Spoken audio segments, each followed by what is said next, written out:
Hello, you wonderful people, and welcome to another episode of Super-Fanta-Fi. This being a show where I talk about TV shows of the supernatural, fantasy, and or science fictional genre. For today's episode, I'm going to talk about the latest episode of Doctor Who, as well as the latest episode of Class. Like always, if I'm talking about something that you don't want to listen to, you can always look in the description down below. I include the time when I start talking about each of the respective shows. So for example, if you want to hear what I had to say about this week's episode of Doctor Who, you can skip to what I had to say about this week's episode of Class. But the first thing we're going to talk about is this week's episode of Doctor Who. So the main thing in this episode was obviously Bill moving in with some housemates, kind of getting her own place for the first time. And it brought up a very interesting thing. The fact is, obviously, they move into this creepy house and everything. It's like, oh yeah, I mean, it's a pretty nice place, but it's super cheap. Oh well, whatever. And the fact is, the doctor shows up and everything because he's helping her move in and everything. She's like, oh, but you don't have to help. Okay, and then like introduces her to like all the people. I mean, obviously, a lot of them are people she doesn't know.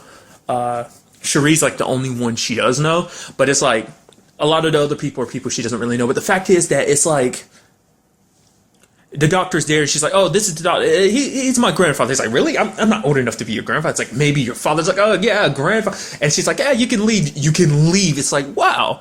And she even says it later on in the episode, basically saying like, it's like, oh yeah, I want to go on adventures and stuff like that. That's fine. But this is a part of my life that you're not a part of. I think, at least with what I'm familiar with in the show, that doesn't ever really come up that often. Every companion has their lives. I mean, we don't really get a look at everyone's personal lives. Like Amy and Rory's, theirs popped up a little bit. Donna's a little bit. Obviously, Rose's popped in. I don't remember if Martha's did it at all. Clara's obviously plays some storyline purposes too, but it's like their personal lives are never really that included. It's usually like, oh, your adventure's off with the doctor. And the fact of the matter is that because most companions tend to like latch onto the doctor and it's like, oh yeah, this becomes the biggest focus on my life. Everything else kind of falls to the wayside. But it's like Bill, she's like, no, my adventures with you is one thing, that my life is a different thing. It's like, oh, it's just so interesting that she, from the very beginning, she's setting that guideline of being like, nope, this is doctor time and this is just me time. And it's like, that's so interesting. Like I said, Bill just continues to just, I feel like she's flipping a lot of like the norms that comes with like a companion, because there's like typically, like, obviously don't get me wrong, every companion is very different, but there's certain things that kind of tend to bleed over and tend to be kind of the same with some of the companions, which isn't a bad thing. It's just like I'm noticing a lot of stuff. I mean, granted, I've brought it up countless times, like it's been a long time, so I might be misremembering a lot of the stuff from the earlier seasons. So, but it was just kind of interesting to me, which her friends are kind of like, oh man, the doctor, he's actually, he's pretty cool and stuff like that. He's weird, but he's kind of cool. But nevertheless, the house they end up picking is a very weird house. That's why the doctor's trying to stick around, because he's like, okay, this is weird. Obviously, Bill's trying to psych herself out. It's like, no. This doesn't have to do with puddles or little robots or giant big fish. It's just like, nope, this is just a normal place. It's a little creepy, but that's about it. And it's like I said, trying to find that distinction. It's like, hey, I need a break from the weird for once in a while. But I mean, that's the thing. Once you're aware of the weird, you can't escape it. You know, that's your life will never be normal again, because you will always be just randomly. I mean, it's much later in the episode, but even Nardo's like, see, you don't even have to go. Like he's telling the doctor, he's like, oh, you don't even have to travel across time and space. You can just stay right here, and there's plenty of things on Earth in present day time that's trying to kill you. So that was kind of interesting. But basically, the main threat in this episode is the house itself. That basically there are these little bugs. Who basically absorb people into the wood and make them a part of it. It's kind of interesting seeing like, it's kind of interesting when you actually think about it. It's like, because Bill and the doctor are separate for quite a bit of the episode, and it's actually he's with that dude Harry, which I love when he's like, yeah, I'll stay here with Harry. I'll stay here with Simon. She's like Harry and Florence, Felicity. But basically they're trapped in this place. But the thing is, like, he's off investigating, like he's off with like Harry a lot of the time, and Cherie is off with Bill for a lot of the time, so kind of doing their own separate investigations, finding out about this place. But it's like people are being sucked into the wood, and not just being sucked into it, they're actually becoming part of the wood, because apparently these things kind of work on high-pitched sound, and once like high-pitched sounds kind of activate, like the first dude that moved in ahead of time, which is like, why'd you pick that? I mean, he had to move in, I know, but it's like, couldn't you stay somewhere else and then move in the next day? But it's like, oh, we're already paying for the place, might as well go ahead and move in. But it's like, why'd you pick such a creepy night to move in? But nevertheless, they ended up, these little bugs basically fuse with the wood, they fuse with the house, and every bit of the house is actually a person. That person kind of melds with the wood. It's like these things kind of act on a like cellular level. They kind of like, it's almost like they kind of pulling from like my own nerdiness. To me, it's like the way I kind of look at it, makes me kind of think of like the Flash, how he can like phase through things. It seems like it doesn't seem like that. It seems like, well, I keep thinking seems. I feel like it might work kind of in a way like that, where it's like you're vibrating so fast you can move in and out of something. Like you can vibrate through its cells and stuff like that. But they're that intricately connected with the house and everything, and they're eating people for nutrients, in particular young people, because they make the best snack. Because we end up finding out the creepy landlord of this place is the one doing this, because long ago, we never really get a specific time period. Well, I mean, at the very least, 70 plus years ago, because they've been doing this for like 70 years. But the fact of the matter is, the landlord's daughter was very, very sick, and he found out about these things, and it's like, oh, let these things kind of take care of her. So that's what he's been doing this entire time, taking care of his daughter. The fact of the matter is, feeding people so that she could stay alive, because he needs to keep her alive. We end up seeing later on that she's turned into wood and everything. And obviously the doctor's doing his thing, he's explaining it and everything. And Bill's like, doctor, something's wrong about it. He's like, what are you doing? No, I'm in the zone. I'm doing my thing. Like, what do you mean? She's like, well, the fact of the matter is, what father brings his daughter like bugs from a garden? He's like, well, people like insects. She's like, people don't like insects. I don't like bugs. I don't like bugs. He's like, but they're interesting. They're fascinating. And she's like, yeah, but that doesn't fit quite right, especially look at how old he is. And then the doctor was like, all right, like I forget, like you humans have your, like, your own particular, these short lifespans and everything. It's like, if that would, like, obviously this place has been around for 70 years, but he's not made of wood. He's not connected to these creatures. And it's like, so how are you still alive if you're her father? And it's like, nope, he's not her father. He's actually her son. The fact of the matter is, these things, because just these things have become a part of her, they've kind of like messed with her memory and stuff like that. And so he just kind of played along with her. Like he was probably like, oh, who are you? And he was just like, he, at that point in time, he was, kind of explain, like, I guess, like, they kind of kept wiping parts of her memory every so often. So it's like, eventually she was like, oh, who are you? And it's like, I can't really say that I'm your son. I'm your father. Like, a father knows best type of situation. And it's like, he's been sacrificing all these people because, and to me, it makes it actually a little sadder, because it's like he's a little boy who who didn't want his mom to die. And it's like, what would you do to protect the person that gave birth to you? And it's like, oh, I hear your silence, that speaks volumes. And it's like, what anyone would kind of be doing, especially look at Bill, like, you see the look on Bill's face. She didn't say anything, but it's like, yeah, like, if she had the opportunity, she would have done the same thing for her mom, especially because she didn't really get to know her. Because I guess for him, it's like, because he wants to keep her mindset that, like, oh, everything's normal to it. Like, this is some normalcy and stuff like that. But it's like, because he doesn't want to break the reality, because obviously he keeps her locked up and sealed away. She doesn't really know much about the outside world. Even at one point, the doctor's like, look at this. Like, the fact of the matter is, seeing things, partying, having friends, that's what life's about. If you kind of shut that off, if you shut yourself off from that, it's like, that's not really living. She's just been kind of cooped up in that place for all these years. And like I said, it's just for the sake of, like, he wants to protect his mom. Like I said, like, and that to me makes it even sadder. Like, because it's like a little boy that was just not willing to let go of his mom, but his mom is like, because she thought it's like, oh yeah, you're my father, so you know best, but it's like, no, I'm the mother in this situation. And I'm sure she kind of blames herself, because it's like, I put such a heavy burden on you. I made you spent your entire life with me, and you've heard all these different people. I thought it was for the best, but it's like, no, it's all for the sake of, like, keeping me alive and everything, sure, but it's like, our time is gone. We shouldn't be, like, I at the very least shouldn't be here, it's like, it's kind of like, and it's something that comes up in the show, is like the finite nature of life. It's sad. It's super sad, but it's also the beautiful thing, because like, if you live forever, like, you're not able to really appreciate that. That's something that, to a certain extent, like I said, to a certain extent, the doctor can never really understand, like, the beauty. He recognizes it. He's like, that's what makes it's so beautiful with you. Like, it hurts when people he cares about dies. It sucks when other people die. But the fact of the matter is, it's a situation where it's like, he recognizes the beauty, and like, the fact is, life is that much more important, because like, you have this little tiny lifespan, and it can be filled with so many wonders, and it's like, I'm sure to a certain extent, it's like, having a finite life is actually better than living a very long time, because living a very long time is very sad. Speaking of which, kind of bringing the conversation, well, I'll quickly finish up what I was saying.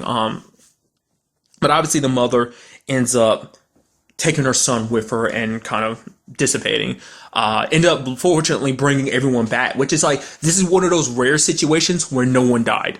Technically, I mean, technically the son died, but you know, and the mom technically died too. But it's like amongst the people, like people along the ride, it's like, luckily none of them are dead. I mean, the house like crumbles at the end of it. It's like, oh my god, there goes our deposit, there goes our house, and it's like, oh well, luck next time, you know, students and stuff like that. So I'm very interested. This like, that's just so interesting to me. Like, I'm very curious what kind of conversations would be built upon from this, because like now Bill realizes like even if she's not around the doctor, weird is going to pop up in her life. Like I said, you're just going to be like, you know, the doctor brought it up before. It's like humans, you have a tendency not to notice things. It's like the world was always like this. You just never realized it is because there's other things and creatures coming here. Like those things are possibly aliens. Is kind of what the doctor was saying, but I always love episodes of Doctor Who that have that like spooky, eerie, dark kind of element to it. Like obviously, like this being, you know, a prime example of it. So sorry, I'm just a little scatterbrained right now. Sorry.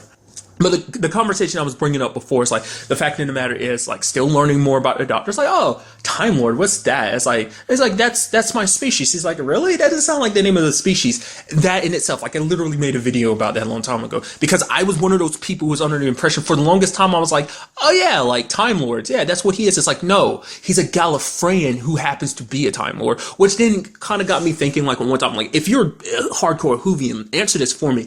I mean, River's kind of like the weird exception, but it's like, is all Gallifreyans Time Lords? Can other people other than Gallifreyans become Time Lords, or is that a specific? Because like to me, like, I could be completely wrong about this. I even made a video being like, my understanding, what I picked up from other people is like Time Lord is more like a military position, almost like saying like, oh, a lieutenant or a general. Obviously, all Time Lords are Gallifreyans, but not all Gallifreyans are Time Lords. So it's such a fickle area that I do appreciate. Like the fact is, I think they're doing this just for anyone that might have, like, I was one of those people. It's not till like I forgot what it was. It was I think it was Rooster Teeth, like did a long time ago, like Brandon and as well as some other people were on a spoiler cast about it. And like, apparently people got super pissed at Brandon. It's like, oh, you're getting all this stuff wrong. And it's like, a lot of the stuff he said, I thought the same thing. I was like, oh yeah, I thought Time Lord was the name of his species, but it's like, no. And then like, it's something that people have brought up, like, oh yeah, there's kind of like inconsistencies and stuff like that. Like it's always evolving and changing the mythology of like Gallifreyans and Time Lords. So, you know, because it's always been vague in the past, apparently. I mean, like with the original Doctor Who, it was always apparently vague. Once again, this is like secondhand knowledge. This isn't from like me watching the shows. Like I've yet to ever watch. I've seen fragments of like the original series. So, but to me, that was just kind of an interesting clarification. It's like, you're doing that for somebody. Like I am curious. Is there anyone who actually jumps into like there's people who do stuff like that? I think that's so weird. I cannot, like, I do that sometimes, but I cannot fully commit to a show without starting it from the beginning. There are some exceptions, like police procedural stuff like that. Sure, I know I'm getting way off topic here, but it's like, I mean, I'm wondering, is that kind of like for any fans that might have fallen off and then came back, or like, are there, I mean, I guess like Doctor Who's one of those shows you could technically jump in at any point in time. It's like, not like you need to know. I'm sure there's a lot of stuff that obviously will confuse you, but I mean, obviously this is kind of a setup season to be like, oh, you know, I'm guessing that's what it's kind of supposed to represent. Like Bill is kind of like, oh, for any new audience members, like, oh, people talk about Doctor Who. It's like, oh, I mean, I don't want to catch up on the 9 previous series. Cause like I say, even without like the previous knowledge of the original series, the show has done a good job of introducing it to new fans. Like I'm sure there's a lot of people in my position who've never seen the original series, but only know the reboot/continuation.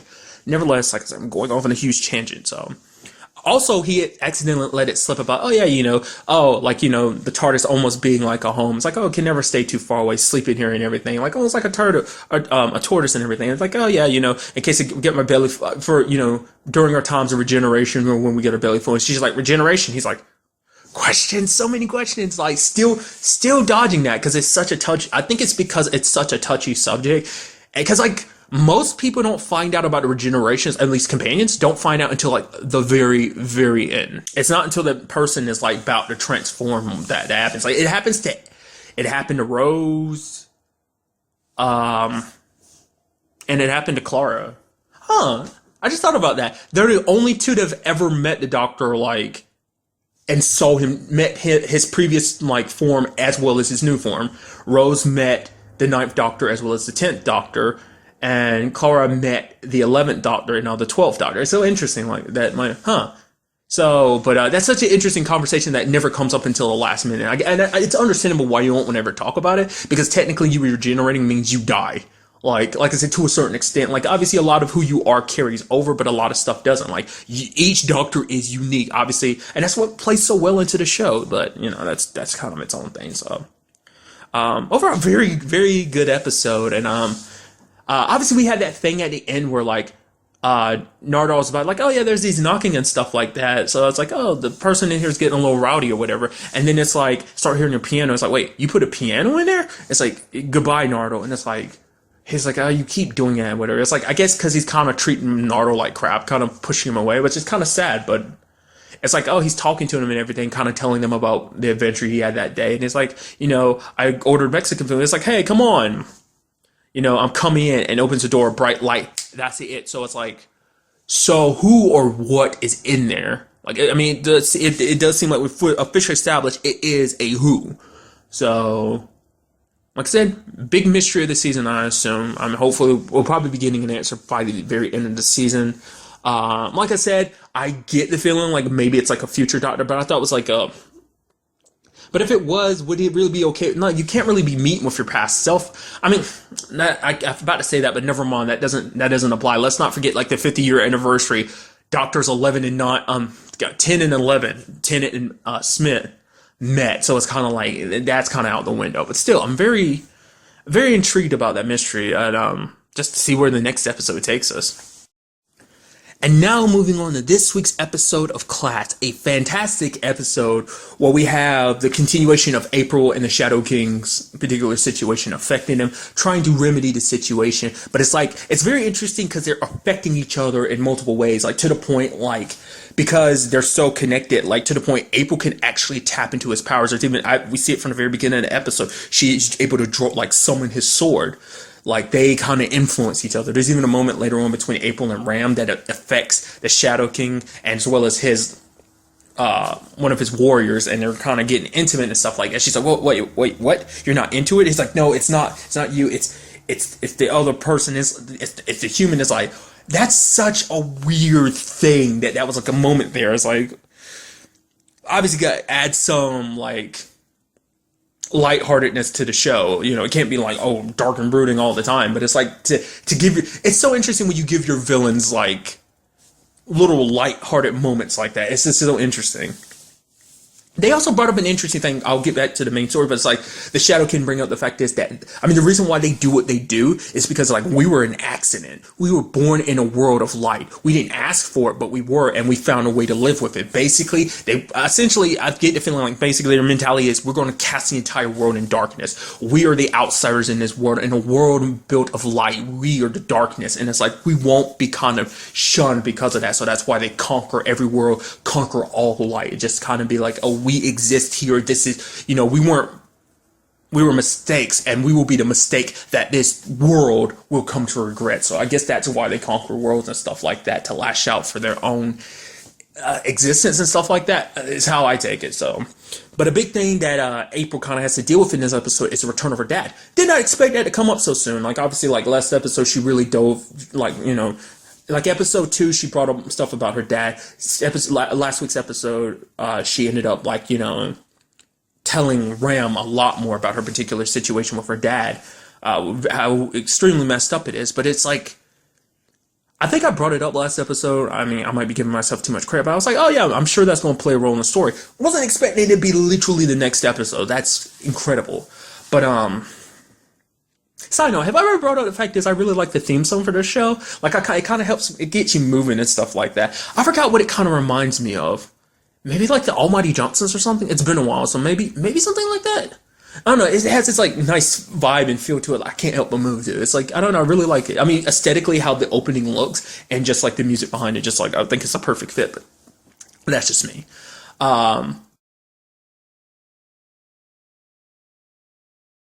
top of that, her dad's return. He wants to apologize and stuff like that. Really, you can't apologize for what you did. You put your wife, her mom, in a wheelchair. I mean, you could have killed both of them in your attempts and stuff like that, but he's just trying to make things right. But it's like, oh, like I said, worst timing considering the whole thing that's going on with April. I think like she was very reluctant to tell the others about what's going on with her. Obviously, her and Ram have their connection, so she doesn't, I mean, especially because like there's a point where it's like during class they're having a conversation about war, and she's like, oh, the fact of the matter is, like, you know, the whole conversation was basically like having like, oh, you have to be a brave warrior on a battlefield. If you survive a war, that just meant that you were a coward. You should have stayed on a battlefield and fought until you died, or something like that. You know, that's how it seems. Obviously, we see kind of the Shadowkin's mentality of battle and stuff like that, but I think it's because she's scared, because she's like, she's afraid that she's going to die, and maybe on some level she's afraid that the others. I mean, if she gives herself any hope that the others might be able to help her, then I guess she feels like her hope will be completely dashed when she finds out, oh, they can't, that she's as good as dead. So, I mean, at least that's how I feel about it. There was also that awkward moment where like Ram and April were having sex, and then her mom walks in. I mean, I guess fortunately for them, they finished, so at least it wasn't in the middle of it. But you know, Ram was about to get up and put on his clothes, and like her mom comes in, and her mom kind of treats like Ram like a little like crap, mainly because it's like April hasn't mentioned him, which obviously April's not going to, because it's like, well, it's like, yeah, we know each other because we have things in common. It's like, you know, she hasn't really gotten to the point of explaining everything. Like Tanya, as well as her, the only ones who haven't really told their parents. I mean, Ram told his dad, but his mom's still in the dark about it. And Ram's dad is like, I don't like you fighting all this stuff, you know, dealing with all this alien stuff. It's like, the fact of the matter is, do know that, like, me and your mom are here for you. Like, we will fight with you and by your side. All you just gotta do is let us know. So, that was really cool. Like I said, it seems like, I brought it up before, I'm not really sure what Ram's relationship with his family was like before, but it seems like they are, like, better. I mean, especially Ram, because in this episode, you see he's kind of on top of the world. I'm sure things, you know, the way they are between him and April at the end of the last episode kind of put him in a good mood again. Like, he hasn't been right since the whole Rachel situation, but now he's finding his way back to it. But, you know, but her mom treats Ram kind of like crap, because it's like, April has to be like, Mom, he's not dad. And she's like, honey, your dad wasn't always dad. You know, like, he was a good man at one point in time. Even April noted, like, yeah, he was a good musician and everything. And obviously started drinking, and just things just turned upside down. We don't know what led to things turning upside down, but they did. And so, you know, she kind of holds that against him. Like, she doesn't want her daughter to be hurt like the way she and her, I mean, April were hurt. You know, she doesn't want that. So that's why, you know, she's being a mom. She's being very protective. So obviously, like, her dad shows up again, and it's just the worst timing, because like the Shadowkin's trying to, because basically, I didn't realize this, but apparently, like, they just step through the crack. Like, they don't actually know the location of Earth. They know it's like, it would take them like a very, very, very, very, very, very, very long time to get there. But like, to specifically hone in on April's location and stuff like that, like, it's like there's a whole thing they're trying to do. They're trying to originally they're trying to anchor the heart, because obviously the heart bounces back and like in and out of kind of time and space, and they were trying to use a device, an anchor, to kind of keep it in one spot, but it just made it worse, because it kind of made the connection stronger. But I mean, it kind of shows you how the Shadow King kind of rules, because obviously in this episode he ends up killing 2 loyal followers who are trying to help him, but they quote unquote failed, even though in the end of it they kind of helped him anyway. But it's because April, like, her rage was like feeding it, because she was her own natural rage, but also just his emotions and feelings flooding into her too. She was threatening to kill her dad, but Ram had to tell her not to. He's like, this isn't who you are. She's like, you don't know what I'm capable of. And he's like, yeah, I do. But what makes you you is the fact is that you feel all those things. You're capable of doing this. You could kill your dad. You would want to, but the fact of the matter is, you're able because you don't give in to like what you would want to do.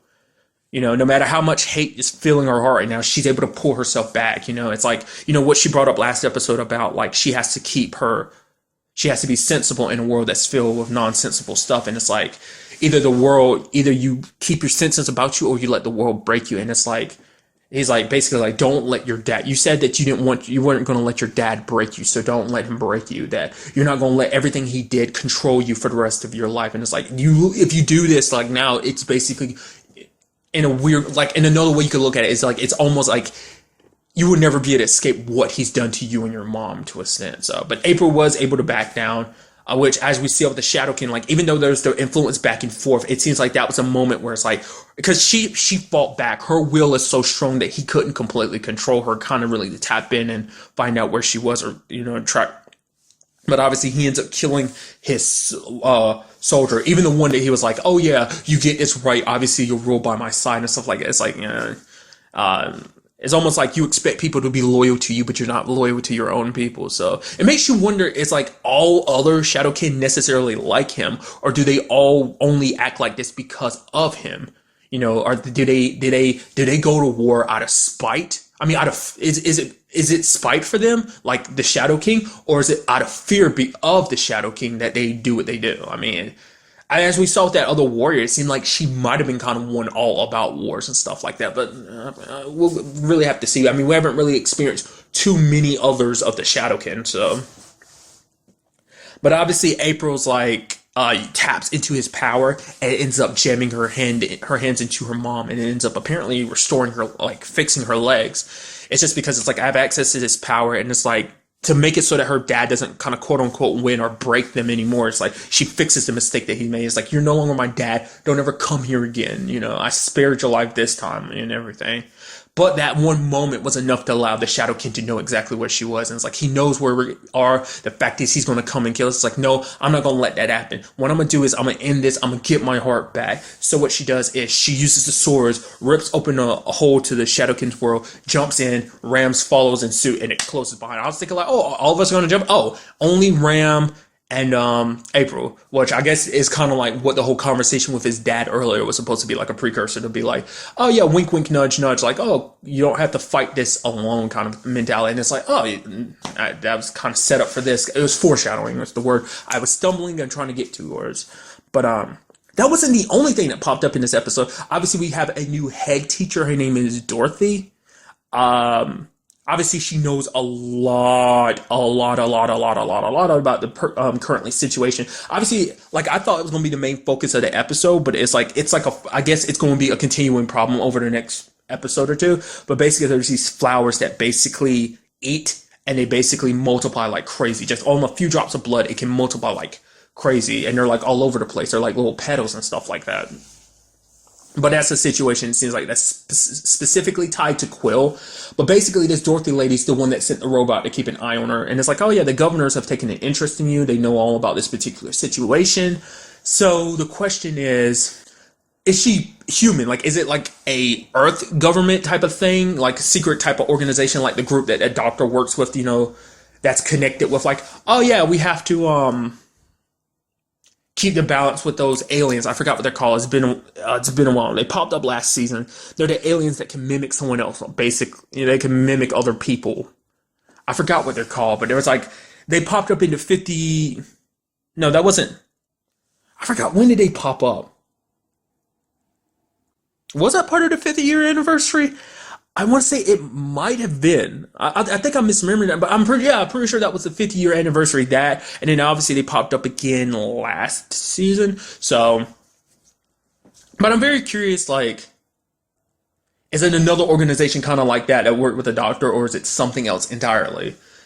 Like I said, is it a mixture of the two, like alien and humans, or 100% human who just happen to know more about that world, like everyone, amongst the main characters and stuff like that? I don't know, but she's taking an interest in Quill, and like this, it's like, oh, you help us with this flower situation, we might be able to get that thing out of your head that basically makes it so, like, oh, she doesn't follow orders, she gets killed, which led to a very interesting question between, like, Katanya didn't like the way Charlie was ordering her around, kind of treating her like crap, treating her like a slave. It's like, I don't think you have to do that, like, just because you're all princey and stuff like that, but it's like, but the fact of the matter is, I have to. It's like, this is the way of my people. It's like, well, this isn't your world. This is our world. And you don't kind of treat people like slaves like that. It's like super bad. Not a good way to treat people. But it led to a whole conversation of like, you don't know what she's done. Which Tanya's like, that was that world. This is this world. There's a difference. You don't treat people like that. And it's like, it's sad because it's like, because it's a very interesting thing, because it's like, obviously this is his culture. This is his world. Does it make it right? No, because kind of going off on another little nerdy tangent, it's very similar to the whole like Supergirl situation with like Mon-El. It's like obviously like Mon-El, Daxam kind of like there was kind of a class system, and there's kind of like they treated kind of like people that were less than them, like the royal family kind of treat people less than them like, well, less than them, like nothing, you know? It's like, oh, you're sacrificial and stuff like that. But it's like, you know, people have more worth. The fact of the matter is everyone should be on equal footing. And it's like kind of what Tanya's trying to get across. But for him, it's like, yeah, that's part of his world. That's part of his, like, his upbringing and stuff like that. It kind of shows you kind of that darker side of Charlie of being like the fact that, I mean, it's understandable because like she is, you know, in his mind, it's like she's a terrorist. Obviously, he uses the term freedom fighter. But the fact of the matter is that it's like we don't know what Quill did. Like, I mean, she's considered a terrorist and a freedom fighter, but it's like, who's to say she didn't kill a lot of people? Maybe she killed some people that were close to Charlie. I mean, he is a prince. It's just like, so he's close to all his people. So like, she killed some of my people. Like, it doesn't, just because we're on a different planet, just because my world is quote unquote gone, which is a conversation I'll get to in a little bit. It's like, even if that's the case, the fact of the matter is that she did what she did isn't erased. You can't erase the past. But I guess it's a sense of like, hey, you need to forgive and forget. But it's like it's actually interesting parallels because Charlie's kind of got that same mentality where it's kind of like April kind of had that one too. It's like she can't forgive her father for what he's done. So it's very similar, but obviously, you know, different scales. But it still like hurts the same, if that makes any sense. But the thing I was about to say is like what was very interesting about it is like obviously like you have Charlie shows Mateo the Cabinet of Souls, and it just kind of, it doesn't sit right with him because it's, for one, it's like you've lied about it, and on top of that, it's like you have a weapon at your disposal. And it finally explains how it actually works, which Quill overhears, so it's just kind of like why she's so keen about the whole idea of like, oh, getting that free, you know, being free of Charlie's control. But what's interesting is that basically there's billions of soul in there, like every Rhodia that's ever, like, their soul is in there. And for every soul, basically, it's like a one-use weapon where basically their souls can burn out the soul of another and wipe out their existence. But it's like, it's literally a world-ending weapon. But it can also be used because of a fairy tale that Charlie goes by. He said it can also be used to like implant their souls, like where it can be a means of world destruction. It can also be used as a way to revive the Rhodia, basically implant their souls to override another body. And you know, like for example, if he were to use it on Earth, which is like not to say he would, but it is a possibility. Its effect is that, you know, all those souls could inhabit human bodies, and human spirits, human souls would disappear. Which is, I'm sure something Mateo's kind of like, I mean, he basically was like, yeah, but that's still destroying a world because that world no longer exists, just to bring back your own. And it actually puts Charlie and the Doctor in very similar circumstances too. I mean, that's why he was like willing to help them, because he's like, he knows what it's like to be the last of your species. And like I said, but the Doctor's whole situation's his situation is very, very complex. I mean, he had his reasons for doing what he did to his own world and everything. I mean, it's to save lives, not just Gallifreyan lives, but to kind of like stop a war that would have just completely annihilated two species. No matter how he feels about the Daleks, it still would have led to a lot of people getting hurt. So, but for Charlie, he's like, no matter what the case may be, it's like the fact of the matter is, it's hope.